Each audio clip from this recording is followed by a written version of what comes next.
Attends, tu dis quoi? Hein? Il n'est qu'à t'embaucher encore.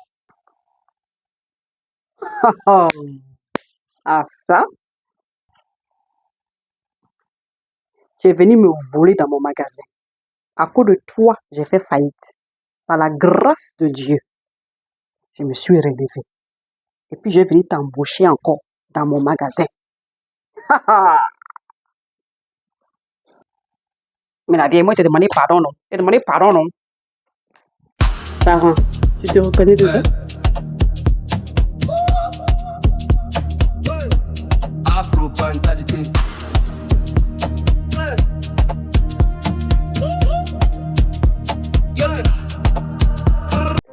Nous vous prions de noter que le contenu de cette vidéo est strictement à titre informatif. Alors, si vous avez besoin d'aide pour éduquer vos enfants, s'il vous plaît, adressez-vous aux personnes appropriées. Merci. Bonjour et bienvenue sur la chaîne Afro-Parentalité.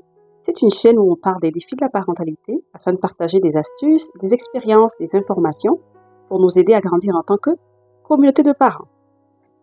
Alors, aujourd'hui, nous allons faire une mise au point sur les 2 derniers thèmes que nous avons abordés qui parlaient de la discipline. Donc, pour les parents qui n'ont pas pu regarder ces épisodes, s'il vous plaît, regardez ces épisodes pour mieux comprendre l'épisode d'aujourd'hui. Et aujourd'hui, nous allons revenir sur des points que nous estimons être importants de comprendre quand on aborde le thème de la discipline. La première chose qu'il faut comprendre, c'est que le sujet de la discipline est très vaste, d'accord? Alors, c'est sûr que c'est pas avec des vidéos de moins d'1 heure qu'on peut aborder tous les tenants et les aboutissants de ce thème-là. Ce que nous avons essayé de faire sur cette chaîne, c'était vraiment de synthétiser l'information, de résumer l'information, de la rendre compacte avec l'essentiel pour outiller les parents. D'accord? Donc, on a fait plusieurs suggestions ici qui sont vraiment très condensées, mais qui donnent aussi une idée assez pratique de comment pratiquer la discipline au quotidien avec les parents. Mais il faut garder en tête que le sujet est très vaste, donc on ne peut pas tout aborder dans une série de vidéos de moins d'1 heure. Ça, c'est la première chose à retenir. La deuxième chose sur laquelle on va revenir, donc, c'est le processus de discipline en lui-même. Et comme nous l'avons dit au début de la vidéo, s'il vous plaît les parents, pour avoir plus de détails, regardez les autres vidéos. Ce que nous allons partager ici, c'est juste un rappel du processus qui a été partagé auparavant, mais c'est mieux de regarder les anciennes vidéos pour mieux comprendre ce que nous allons faire maintenant. D'accord? Donc, on avait dit le processus de la discipline commence tel quel. L'enfant pose un acte ou dit quelque chose de contre-productif, donc il n'aurait pas dû dire selon vous. Et donc, on a dit que si on est au Québec, on ne tape pas, on ne frappe pas, on n'utilise pas la force physique, d'accord? On a d'autres méthodes pour discipliner les enfants, qu'on soit au Québec ou pas. Mais particulièrement si vous êtes au Québec ou au Canada, on n'utilise pas la force physique pour la discipline. C'est proscrit ici, ok? Alors, l'enfant pose un geste qui est contre-productif, il dit quelque chose qui est contre-productif. Là, vous voulez le discipliner. La première chose que nous avions dit, c'était de demander à l'enfant pourquoi est-ce qu'il avait fait ça. D'accord? C'est sûr que si l'enfant a 6 mois, il ne va pas vous répondre. Donc, c'est sûr que c'est un processus qui implique quand même qu'on puisse dialoguer avec son enfant. On s'entend. D'accord? Alors, on demande à l'enfant pourquoi il a fait ça. Ça, c'est la première étape. Par la suite, on lui pose la question de savoir est-ce que c'est une bonne idée de faire ce qu'il a fait? En deuxième. En troisième lieu, on lui demande qu'est-ce qu'il faut faire la prochaine fois? Et après que l'enfant répond, on renforce sur le comportement à avoir. Donc, en lui expliquant pourquoi est-ce que ce qu'il a fait n'était pas une bonne idée et qu'est-ce qu'il faut faire. OK?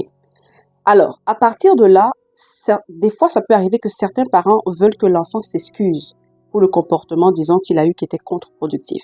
Donc, disons, par exemple, l'enfant était fâché parce que vous lui avez refusé quelque chose et là, il se met en colère, il vous mord. Là, vous dites, vous faites le processus de discipline et vous demandez que l'enfant s'excuse pour le comportement qu'il a eu. Et c'est pas une mauvaise idée, c'est bien, sauf qu'il y a certains parents qui se limitent à ça, d'accord? Et se limiter seulement à ça, ça peut engendrer un autre problème. Pourquoi? Parce que n'oubliez pas que le processus de discipline, c'est pour aider l'enfant, pour l'encadrer, pour ne pas qu'il répète les comportements contre-productifs. C'est ça le but vrai de la discipline. C'est-à-dire qu'on voit son enfant qui est en train de faire quelque chose qu'on n'aime pas, qu'on juge inapproprié, et on veut que l'enfant comprenne que ce qu'il fait n'est pas correct, et donc on applique un processus de discipline. Sauf que, il y a certains parents, lorsqu'ils demandent à l'enfant de s'excuser, certains enfants, ce qu'ils vont faire, c'est qu'ils ne comprennent pas encore la portée de ce que le parent est en train de faire, ce qui est normal, surtout pour les enfants en bas âge. D'accord? Donc, 3 ans et tout ça, c'est encore très, très jeune. L'enfant peut ne pas comprendre ce que vous êtes en train de faire. Et il y a des enfants qui vont comprendre, c'est-à-dire qu'ils vont faire quelque chose de pas correct, vous allez leur demander de s'excuser, ils vont le faire et on n'en parle plus. Mais il y a d'autres enfants, par contre, ils vont commencer à développer une habitude contre-productive de se dire « Oh, mais tu sais, je peux faire ce que je veux et je vais juste demander pardon après. » Et c'est sûr qu'en tant que parent, c'est pas ce qu'on veut. On veut que l'enfant, quand il est discipliné, il apprenne à ne pas répéter le comportement contre-productif. Et donc, c'est pour ça qu'aujourd'hui, nous allons revenir sur la discipline pour ajouter ce plus pour les enfants qui seraient tentés de juste faire ce qu'ils veulent et de s'excuser par la suite. D'accord? Alors, si on revient sur l'exemple de tantôt, où on a dit que vous avez refusé quelque chose à votre enfant, là, il se met en colère, il fait une crise, et dans son état de crise, il vous mord. OK? Vous faites le processus de discipline. Donc, dans ce cas, vous allez lui dire, pourquoi est-ce que tu m'as mordu? L'enfant va vous donner une réponse. Par la suite, vous lui demandez, est-ce que c'est une bonne idée de mordre les gens? Il vous donne sa réponse. Et là, vous lui dites, qu'est-ce qu'il faut faire la prochaine fois? Et en dernier, vous renforcez le comportement positif. Donc, pour ceux qui veulent avoir plus de détails, s'il vous plaît, regardez les autres vidéos, OK? Vous renforcez le comportement positif à adopter. Maintenant, comme je dis, il y a des parents qui voudront que l'enfant s'excuse. Ce qui est bon, vous pouvez le faire. Donc, maintenant, il faut que tu t'excuses auprès de maman parce que tu lui as fait mal. Là, l'enfant va s'excuser, pardon maman et tout. Et le parent va dire, oh, mais il faut plus répéter ça. D'accord, maman, j'ai compris. Il y en a qui vont s'arrêter là. OK. Ce que nous vous suggérons sur cette chaîne, c'est de ne pas vous arrêter là. Quand l'enfant s'est excusé, nous vous suggérons de lui montrer comment on répare quand on fait une erreur. C'est sûr qu'il y a des erreurs qu'on ne peut pas réparer parce que le contexte ne le permet pas. D'accord? Mais il y a des erreurs qui sont réparables. Et la raison pour laquelle on suggère aux parents d'apprendre à l'enfant à réparer ses erreurs, c'est la raison que nous avons citée précédemment. Pour ne pas que certains enfants grandissent avec l'idée que, oh, ben, je peux faire ce que je veux et après, je vais m'excuser. C'est pas ce qu'on veut. On veut que l'enfant arrête de faire ce qui est contre-productif. Donc, comment amener l'enfant à apprendre à réparer ses erreurs? Si nous revenons dans le cas que nous avons abordé tout à l'heure de l'enfant qui vous a mordu, vous, la mère, par exemple, quand il finit de s'excuser, vous lui dites, OK, il n'y a pas de problème si tu es pardonné. Vous pouvez rebondir pour dire, oui, mais vu que tu as fait bobo à maman, vu que tu m'as fait du mal, tu m'as mordu et que j'ai mal, on va apprendre comment réparer l'erreur. Et vous allez dire à votre enfant ce que vous vous apprêtez à faire avec lui. Vous pouvez lui dire, donc on va aller ensemble au congélateur. Je vais te montrer comment faire. Tu vas prendre de la glace. On va mettre dans un tissu ou quelque chose qui permet de le tenir. Et on va mettre la glace sur le bobo que tu as fait à maman. C'est tout. Donc, vous aidez l'enfant à apprendre comment on répare lorsqu'on fait des erreurs. Comment on corrige lorsqu'on fait des erreurs. Et pour certains enfants, la plupart des enfants même, je dirais, ne voudront pas faire ça. C'est-à-dire que là, ils se sont excusés, ils veulent passer à autre chose, ils veulent aller jouer, ils veulent regarder la télévision, ils veulent faire autre chose. Ils ne veulent pas commencer à faire un processus de réparation. D'accord? Alors, en permettant à l'enfant d'apprendre à réparer, souvent les enfants vont se décourager de faire des bêtises parce qu'ils savent que si je fais ça, c'est moi qui vais devoir réparer ce que j'ai fait. C'est moi qui vais devoir corriger ce que j'ai fait. Et ils ne veulent pas le faire. Ce qui va faire qu'ils vont arrêter le comportement contre-productif. Vous comprenez les parents? Donc, dans ce cas, l'enfant va arrêter le comportement contre-productif, pas parce qu'il s'est excusé, non, mais parce qu'il sait que s'il fait ça et que vous n'appréciez pas, vous voulez le corriger, il va devoir lui-même réparer l'erreur. Donc, là, on a pris le cas de l'enfant qui mord, par exemple. Disons que l'enfant verse de l'eau sur la table. Donc le parent va lui dire, mais pourquoi tu as versé de l'eau, blablabla. En général, en tant que parent, on va juste prendre quelque chose, on va essuyer. Non. Enseignez à votre enfant que quand on fait des erreurs, on peut réparer. La prochaine fois, à force de nettoyer lui-même, non seulement l'enfant va apprendre à ne pas verser l'eau, et il va aussi apprendre que quand on verse l'eau, on peut corriger. Vous comprenez le parent? Voilà. Donc, c'est ce que nous aimerions ajouter sur la série sur la discipline que nous avions vue. Pour dire que c'est très bien de passer par le processus de discipline que nous avons suggéré ici sur cette chaîne. C'est très bien aussi pour les parents qui veulent que l'enfant s'excuse de le faire. Mais nous suggérons fortement aux parents de ne pas se limiter seulement aux excuses, mais d'apprendre à l'enfant comment réparer ses propres erreurs.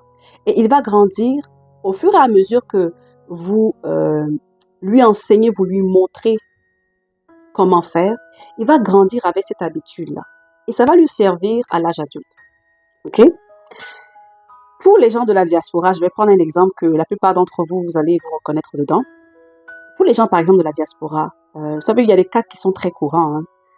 Disons que vous avez économisé pendant 10-15 ans, vous avez monté un projet dans un de vos pays d'origine et tout. Vous avez commencé à travailler avec les membres de votre famille, moi je sais pas, un cousin, un neveu, un oncle, tout ça. Et ça arrive des cas où les gens vous volent, hein. Et carrément quoi, de la même famille ou pas, mais ils vous volent. Et parce que dans leur tête, bon, s'ils vous ont volé, qu'est-ce qu'ils vont faire? Comme on fait d'habitude, hein. On va prendre une délégation au village, des oncles, des tantes, blablabla. Les gens vont venir vous voir pour demander pardon parce que vraiment, il a mal agi. Il sait qu'il a mal agi. Il veut demander pardon. Et puis, c'est fini. Mais entre nous, on sait, hein, c'est pas le pardon, là, qui va ramener l'argent qu'il a volé. C'est ça. C'est ça. C'est pas le pardon qui va restaurer toutes vos nuits blanches à vous demander comment vous allez faire pour vous en sortir. Vous comprenez? Si ces personnes-là qui se contentent juste de venir demander pardon et qui s'attendent à ce que vous oubliez l'affaire et que vous les embauchiez encore pour travailler pour vous, si ces personnes avaient appris que quand on commet des erreurs, il faut réparer, elles ne se seraient pas contentées de vous demander pardon. Elles se seraient engagées à vous rembourser l'argent qu'elles vous ont volé. Parce que le pardon ne va pas vraiment corriger la situation. C'est un pas qui est important, oui, mais c'est pas seulement ça. Qu'en est-il de l'argent que vous avez perdu? Du temps que vous avez perdu pour monter votre boîte? Du fait que vous devez tout recommencer parce que quelqu'un n'a pas pensé plus et vous demande juste pardon. Vous comprenez ce que je veux dire? Aujourd'hui, là, toi et moi, au moins, on est d'accord. Ils n'ont qu'à rembourser. Ils doivent rembourser. Sinon, c'est trop facile. Pardon et puis c'est fini. Non, pourquoi? Donc, je parle de ça parce que je veux faire le lien avec ce qu'on enseigne à nos enfants. Si on apprend à nos enfants déjà très jeunes que quand tu fais des erreurs, il faut les réparer, l'enfant va grandir avec cette façon de faire les choses et il va faire attention quand il pose des actions demain. Parce que si un enfant a grandi comme ça, il sait que si je vole l'argent de tonton, si je vole l'argent de tanti, je vais devoir travailler pour rembourser cet argent. Ça va le pousser à réfléchir 2 fois avant de poser l'action. Vous comprenez les parents? Voilà. Donc, ce sont des habitudes qu'on veut inculquer à nos enfants très jeunes, qu'ils puissent grandir avec les bonnes aptitudes et pouvoir être des citoyens responsables qui font des bons choix demain. Voilà. Donc, voilà ce que nous voulions ajouter pour l'épisode d'aujourd'hui. Nous espérons que vous avez appris quelque chose. S'il vous plaît, les parents, si vous regardez les vidéos, vous apprenez des choses, mettez ça dans les commentaires. Ça va encourager d'autres personnes aussi à regarder les vidéos du début jusqu'à la fin. OK? Donc, sur ce, nous vous souhaitons une bonne semaine et on se voit dans une prochaine vidéo. Bye!